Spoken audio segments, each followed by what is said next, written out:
పిల్లల యొక్క భవిష్యత్తుకు సంబంధించింది. కాలేజీలో చేరి ఫీజు కడితే ఎగ్జామినేషన్ రాయిస్తారు, కట్టకపోతే ఎగ్జామ్ రాయరు, హాల్ టికెట్ ఇవ్వరు, రిజల్ట్ ఉండదు. అప్పుడు వారు పైకి వెళ్ళటానికి ఆస్కారం ఉండదు, ఉన్నత చదువులకు వెళ్ళటానికి ఆస్కారం ఉండదు. ఎందుకు నిమ్మకు నీరెత్తినట్టు ఉన్నారో చెప్పాలని మరి విద్యామంత్రి గారిని, ఆంధ్ర రాష్ట్ర విద్యామంత్రి గారిని అడుగుతూ ఉన్నాం. ఒక ప్రక్క విద్యార్థులు అన్యాయం చేస్తూ మరొక ప్రక్క తండ్రి గారు కుమారుడు కపట నాటకాలు ఆడుతూ ఉన్నారు. మీకు సిద్ధశుద్ధి ఉంటే ఎప్పటికైనా 11 లక్షల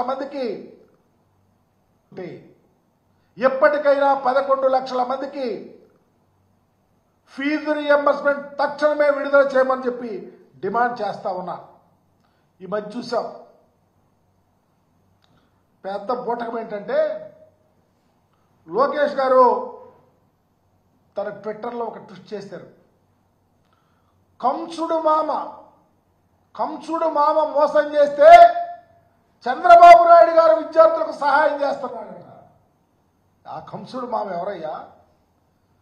ఈ రాష్ట్రంలో జగన్మోహన్ రెడ్డి గారు విద్యా వ్యాప్తి కోసం అంచెలంచెలుగా ఆయన మనోభావాలను ఈ రాష్ట్రంలో పేద పిల్లల యొక్క స్థితిగతులు మెరుగుపరచడానికి గొప్ప గొప్ప సంస్కరణలు తెస్తే ఆయన కంసుడు మామ విద్యార్థులకు మేలు చేసేవాళ్ళ చేస్తే 11 లక్షల మందికి ఫీజు రీయింబర్స్మెంట్ విడుదల చేయమని డిమాండ్ చేస్తా ఉన్నా. నిజంగా త్రైమాసికానికి 700 కోట్లు అవసరమవుతుంది.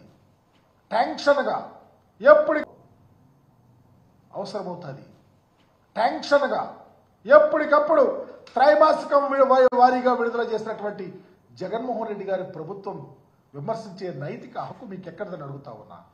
మీరున్నారు. ఇదిగోండి, జనవరి మార్చి మేలో త్రైమాసిక 700 కోట్లకి దరిదాపు 4 టెన్యూర్లకి 22,800 కోట్ల రూపాయలు మీరు విడుదల చేయాల్సి వస్తే 700 కోట్లు విడుదల చేశారని చెప్తున్నారు. 2,800 ఎక్కడా, 700 ఎక్కడా? ఎవరి ముక్కులో పెడతావు చంద్రబాబు, లోకేష్ అడుగుతా ఉన్నా. ఇది కూడా మా నాయకుడు జగన్మోహన్ రెడ్డి గారు మమ్మల్ని విద్యార్థులతో కలిసి, తల్లిదండ్రులతో కలిసి రోడ్డు మీదకి వెళ్ళి మేము మీకు కనువిప్పు కలిగే విధంగా చేస్తే తప్ప అది విడుదల చేయాల. ఆ విడుదల చేసిన 700 కోట్లు కూడా కాలేజీలకు రాలేదని చెప్పే పరిస్థితి ఈ రాష్ట్రంలో తీసుకొచ్చారంటే మీ పరిపాలన సరళి ఎంత నిక్కచ్చిగా ఉందో, చిత్తశుద్ధితో ఉందో విద్యార్థుల మీద అర్థం చేసుకోమని అడుగుతా ఉన్నా. నిజంగా మీకు చిత్తశుద్ధి ఉంటే ఫీజు రీయింబర్స్మెంట్ విడుదల విషయంలో అనా పైసలతో కూడా విడుదల చేయండి. లేకపోతే జగన్మోహన్ రెడ్డి గారి లాగా మేము విడుదల చేయలేం, మాకు చిత్తశుద్ధి లేదు, కేవలం రాజకీయాలకు మాత్రమే విద్యార్థులను వాడుకుంటామని బహిరంగ ప్రకటన చేయమని చెప్తా ఉన్నా. మీరు చెప్తా ఉన్నారు. నిన్నే గౌరవ ముఖ్యమంత్రి గారు నూజివీడులో మాట్లాడారు. గల్లాపేట ఖాళీ అయిందంట. మీకు తెలియదా? ఎన్నికల హామీలు ఇచ్చినప్పుడు మీకు తెలియదా? అబద్ధపు హామీలు ఇచ్చినప్పుడు తెలియదా? ప్రజలను ప్రక్కదో పట్టించినప్పుడు మీకు తెలియదా? ప్రజలను మోసం చేసినప్పుడు మీకు తెలియదా? గల్లాపేట ఎత్తుందో, గల్లాపేటను ఏ విధంగా మేనేజ్ చేసి రాష్ట్రాన్ని పరిపాలించాలో, మాట ఇస్తే ఆ మాట మీద ఎలా నిలబడాలో దానికి నిదర్శనమే త్రైమాసికం వారీగా విడుదల చేస్తే ఫీజు రీయింబర్స్మెంట్ తల్లుల అకౌంట్లో పడితే, కాలేజీలకు డబ్బులు వస్తే, పిల్లల చదువుల తల్లి ఈ రాష్ట్రంలో వలలాడితే అది సిగ్గెట్టా లేదు మీకు ఈ విధంగా మాట్లాడతారని అడుగుతా ఉన్నా. నిజంగా ఎంత దారుణం అంటే 5 ఏళ్ళలో ఫీజు రీయింబర్స్మెంట్ విషయంలో పక్కాగా పకడ్బందీగా జగన్మోహన్ రెడ్డి గారు చేస్తే మీరు ఒక్క పైసా విడుదల చేయకపోతే ఈరోజు కాలేజీలకు వెళ్తేనేమో ఫీజు కట్టమంటారు, ఎగ్జామినేషన్ హాల్ టికెట్కి వెళ్తేమో ఇవ్వమంటారు కాలేజీ వాళ్ళు, ఎగ్జామినేషన్కి వెళ్ళపోతేనేమో వీళ్ళు ఫెయిల్ అవుతారు, వీళ్ళ స్థితి అధోగతి. దీనివల్ల చివరికి చదువుకోవటానికి, అంబేద్కర్ ఆశయాలను నిర్వర్తించడానికి అవకాశాలు ఉన్నటువంటి విద్యార్థులు కూలికెళ్లే పరిస్థితి తీసుకొచ్చావు చంద్రబాబుని అడుగుతా ఉన్నా. పని వాళ్ళని చేస్తా ఉన్నారు మీరు. ఇది వరకు బార్టర్ సిస్టమ్ ఉండేది, వస్తు మార్పిడి విధానం. కూలికెళ్తే గింజలు ఇచ్చేవాళ్ళు, గింజలు ఇస్తే తిండి జరిగేది. ఆ పరిస్థితికి తీసుకొస్తా ఉన్నావు చంద్రబాబుని అడుగుతా ఉన్నా. ఈ రాష్ట్రంలో విద్యా వ్యవస్థను పూర్తిగా నాశనం చేసినటువంటి చరిత్ర మీది.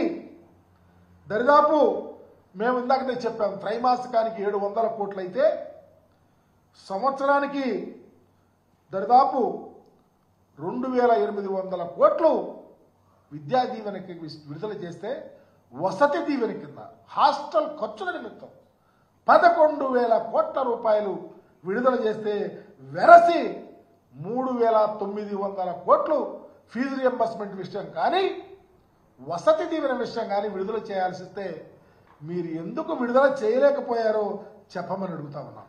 చెప్పలేరు. ఎందుకు చెప్పలేరంటే, ఈరోజు మీకు చదువు మీద, విద్యా వ్యాప్తి మీద అవగాహన లేదు. పేదవారి పిల్లలు చదవాలనో, వాళ్ళ భవిష్యత్ బాగుండాలనో, రాష్ట్రానికి మంచి పేరు రావాలనో, ఉన్నత శిఖరాలకు విద్యా వ్యవస్థ తీసుకెళ్లాలనో కనీసమైనటువంటి ఆలోచన లేదు. కాబట్టి ఈరోజు పలు తపాలు తల్లిదండ్రులు, విద్యార్థులు గొడవలు చేస్తే ఏదో రిలీజ్ చేసినంటున్నారు. ఇంతవరకు అది రిలీజ్ అయిందంతో చెప్పలేని స్థితిలో మీరున్నారు. ఈరోజు బడ్జెట్ కేటాయింపులు కూడా చంద్రబాబు నాయుడు గారు చూసాం మధ్య అరకొరగా ఫీజు రియంబర్స్మెంట్కి. అప్పటికే తల్లిదండ్రులు అయిపోయింది, విస్తుపోయారు. ఏంటి పరిస్థితి? విద్యను ఎటు తీసుకెళ్తా ఉన్నారు? విద్య మీద ఎంత అవగాహనతో ఈరోజు ఈ రాష్ట్ర ముఖ్యమంత్రి గారు, ఎడ్యుకేషన్ మినిస్టర్ గారు ఉన్నారు. హైయర్ ఎడ్యుకేషన్ సిస్టాన్ని కకావికలం చేశారే. ఈ మధ్య చూస్తాం కాలేజీలో వాళ్ళ పిల్లలు కౌన్సిల్ ఫర్ హైయర్ ఎడ్యుకేషన్కి ఫిర్యాదులు చేశారు. అయ్యా, కాలేజీలో ఫీజు రియంబర్స్మెంట్ రావటంలా, కాలేజీలో వాళ్ళ ఒత్తిడి పెరుగుతూ ఉంది, మాకు విద్యా అకాడమిక్ ఇయర్ పాడవుతూ ఉందని చెప్తే, చివరికి ఆ హైయర్ ఎడ్యుకేషన్ కౌన్సిల్ కూడా కత్తిరేసే పరిస్థితి వచ్చింది. హైయర్ ఎడ్యుకేషన్ కౌన్సిల్ అంటే ఏంటి?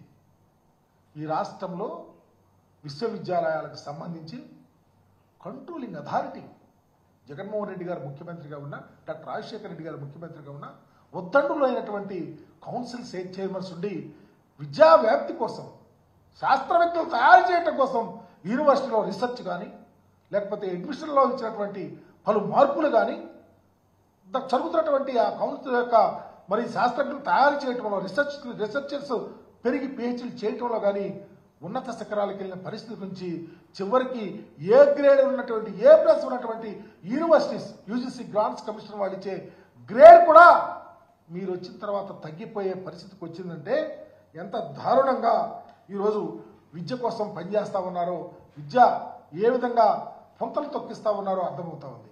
నేను అడుగుతా ఉన్నా ఒకే ఒక్కటి, ఈరోజు ఆంధ్రప్రదేశ్లో విద్యామంత్రి గారిని, అయ్యా ఈ మధ్యకాలంలో వైస్ ఛాన్సలర్స్ వేశారు, ఈ మధ్యకాలంలో విశ్వవిద్యాలయాలకు ఎక్కడ ఎగ్జిక్యూటివ్ కౌన్సిల్స్ లేరు, ఈసీ మెంబర్స్. ఇదివరకు సిండికేట్ మెంబర్స్ అనేవాళ్ళు, ఇప్పుడు ఎగ్జిక్యూటివ్ కౌన్సిల్ లేకుండా ఈ మధ్యలో ఈ విషయాలు వేశారు.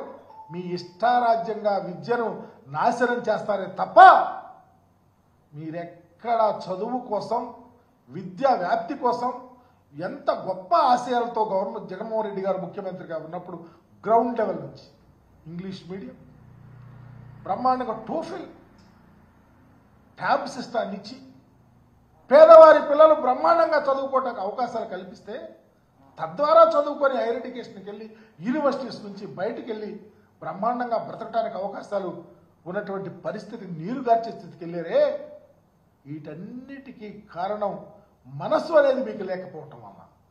ఆ మనసు అనేది ఉంటే వెంటనే ఫీజు రియంబర్స్మెంట్ సంబంధించిన బకాయిల అనాపైసలతో విడుదల చేయాలని వైఎస్ఆర్ కాంగ్రెస్ పార్టీ తరఫున డిమాండ్ చేస్తా ఉన్నాం. ఎందుకంటే rolling stone gathers no moss అంటారు, కదిలే రాయికి నాచు పట్టదంట. అసలు మీరు కదిలే తత్వం ఎక్కడుందో నాకు అర్థం కావట్లా, ఆలోచించే తత్వం ఎక్కడుందో నాకు అర్థం కావట్లా. ఎడ్యుకేషన్ మీద ఆలోచించి ఏ విధంగా నడపాలో ఈ సిస్టాన్ని అనే ఆలోచన లేకుండా మీరు ఎర్ర పుస్తకం తీసుకోవటం, యుద్ధం చేయటం, అనవసరమైన కేసులు పెట్టడం, భయప్రాంతులు చేస్తూ మీ పరిపాలన చేస్తూ ఉన్నారు. కానీ చదువులమ్మ తల్లి ఆంధ్రప్రదేశ్లో ఓలలాడాలంటే మరలా జగన్మోహన్ రెడ్డి గారి యొక్క గొప్ప ఆలోచనలు రావాల్సిందే. ఆ ఆలోచనలు తీసుకుని ఎక్కడైనా చంద్రబాబు నాయుడు గారు కానీ లోకేష్ గారు కానీ ఈ రాష్ట్రంలో విద్యా వ్యాప్తి కోసం, పేద పిల్లల తల్లిదండ్రుల యొక్క ఆలోచనలు, వాళ్ళ కుటుంబాల యొక్క స్థితి, వాళ్ళ యొక్క విద్య ఆరోగ్యం, వాళ్ళ యొక్క ఆరోగ్యం కూడా మీ వల్ల క్షీణించిపోతా ఉంది. అందుకని త్వరితగతిని ఫీజు రియంబర్స్మెంట్ బకాయిలు